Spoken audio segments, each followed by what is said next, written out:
អ្នកតាមដានខ្លះរិះគន់និងជំរុញឲ្យនាយករដ្ឋមន្ត្រីកម្ពុជាលោកហ៊ុនម៉ាណែតសុំទោសពលរដ្ឋខ្មែរជាសាធារណៈជុំវិញការដែលយោធាថៃដណ្ដើមកាន់កាប់ទឹកដីខ្មែរមួយផ្នែកតាមព្រំដែន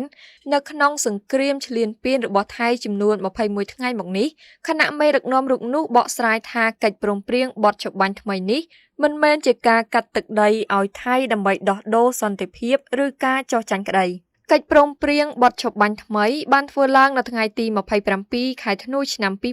2025ក្រោយថៃបើកការបាញ់ប្រហារឈ្លានពានកម្ពុជាអស់រយៈពេល21ថ្ងៃរួចមកក្រោយមានបទឈប់បាញ់ថៃបានបញ្ចេញវីដេអូជាច្រើនដែលគេជឿថាថៃបានគ្រប់គ្រងដីខ្មែរជាច្រើននៅក្រោមទង្វើឈ្លានពាននេះដូចជាថៃដណ្ដើមគ្រប់គ្រងប្រាសាទខ្នារប្រាសាទតាក្របីនៅឯខេត្តឧត្តរមានជ័យភូមិជោគជ័យនិងភូមិព្រៃច័ន្ទភូមិបឹងត្រកួនក្នុងខេត្តបន្ទាយមានជ័យតំបន់អានសេះនៅក្នុងខេត្តព្រះវិហារទីប្រជុំជននៅឃុំថ្មដាស្រុកវាលវែងខេត្តពោធិ៍សាត់និងទីតាំងជាច្រើនទៀតជុំវិញបញ្ហានេះអ្នកប្រើប្រាស់បណ្ដាញសង្គមបានចោទប្រកាន់មេដឹកនាំគ្រួសារហ៊ុនពីអសមត្ថភាពក្នុងការការពារទឹកដីហើយថាកិច្ចព្រមព្រៀងបទច្បាញ់នេះជាការកាត់ដីឲ្យបរទេសដើម្បីរក្សាអំណាចក្រោមពាក្យស្រឡាញ់សន្តិភាពយ៉ាងណានាយករដ្ឋមន្ត្រីកម្ពុជាលោកហ៊ុនម៉ាណែតបានបញ្ចេញសារលើបណ្ដាញសង្គមរបស់លោកដោយលោកបានបកស្រាយថាការជ្រើសយកនៅការអនុវត្តបទច្បាញ់នេះមិនមែនមានន័យថាកម្ពុជាចោះចាញ់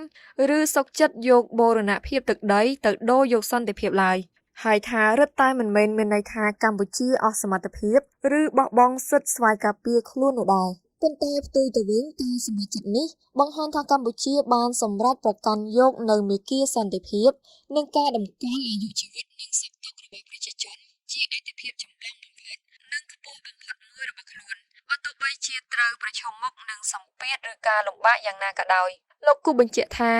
បើទោះបីយើងនៅតែអាចបន្តទប់ទល់នឹងការប្រយុទ្ធគ្នាក្នុងនាមជាប្រទេសតូចយើងនៅតែមិនមានអ្វីចំណេញសោះឡើយពីការអូសបន្លាយនៅក្នុងរយៈពេលយូរនៃការប្រយុទ្ធនេះពេលនេះប្រជាពលរដ្ឋភៀសសឹកជាងកន្លះលាននាក់កំពុងទន្ទឹមរង់ចាំថ្ងៃដែលពួកគេអាចវិលត្រឡប់ទៅកាន់គេហដ្ឋានវិញកុមាររាប់ពាន់នាក់កំពុងរង់ចាំថ្ងៃដែលពួកគេអាចវិលត្រឡប់ទៅថ្នាក់រៀនវិញហើយក្រុមគ្រួសារកងទ័ពកងនគរបាលរាប់ពាន់នាក់ក៏កំពុងរង់ចាំផ្លូវឪពុកកូនប្តីពូមីងបងឬប្អូនរបស់ពួកគេពីសមរភូមិយ៉ាងអន្ទះសារបំផុត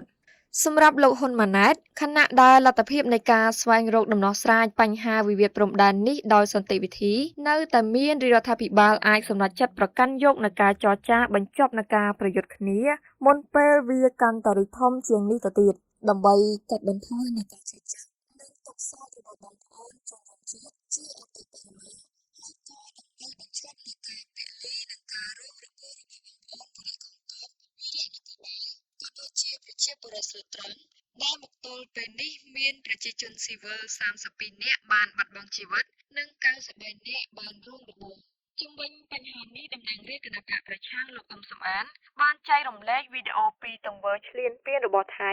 និងបាននិយាយថានៅថ្ងៃទី29ខែធ្នូនេះថៃកំពុងប្រើគ្រឿងចាក់ធ្វើទង្វើ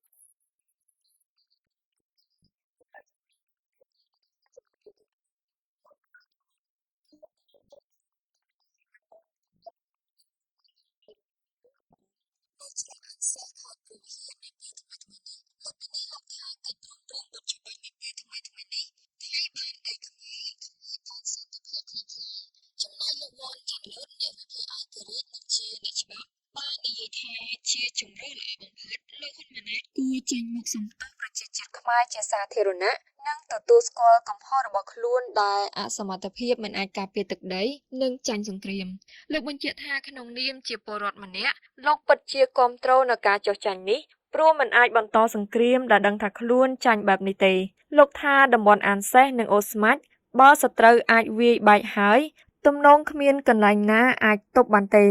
លោកគិតថាបើកុំតែមានបទឈប់បាញ់ទាន់សូម្បីតែប្រាសាទព្រះវិហារពេលនេះក៏ត្រូវបានយោធាថៃគ្រប់គ្រងដែរសម្រាប់លោកវ៉ុនចាន់ឡូតការទទួលស្គាល់កំហុសជាសាធារណៈរបស់មេដឹកនាំជារឿងធម្មតាទៅហើយសម្រាប់ការដឹកនាំដែលអំណាចបានមកពីពលរដ្ឋ ក្រៅពីការសុំទោសចំពោះមុខប្រជាជាតិខ្មែរការបដិញ្ញាចិត្តកែប្រែខ្លួនភ្លាមៗជាជម្រើសបន្ទាប់ក្នុងករណីមិនក្លាហានចុះចេញពីអំណាចលោកថាប្រសិនបើសង្គ្រាមឈ្លានពានរបស់ថៃពីលើកមកនេះមិនអាចឲ្យកម្ពុជាផ្លាស់ប្ដូរខ្លួនឯងទេមានន័យថាកម្ពុជានឹងប្រឈមទៅនឹងការបាត់បង់ទឹកដីទាំងស្រុងលោកចាន់លូតចោទជាសំណួរថាត្រង់នេះពលរដ្ឋខ្មែរក៏នឹងពិចារណាបោះសន្លឹកឆ្នោតទៅឲ្យគណបកកណ្ដាលអំណាចអាណត្តិក្រោយៗទៀតឬយ៉ាងណាក្រមព្រហ្មទណ្ឌកម្ពុជាមាត្រា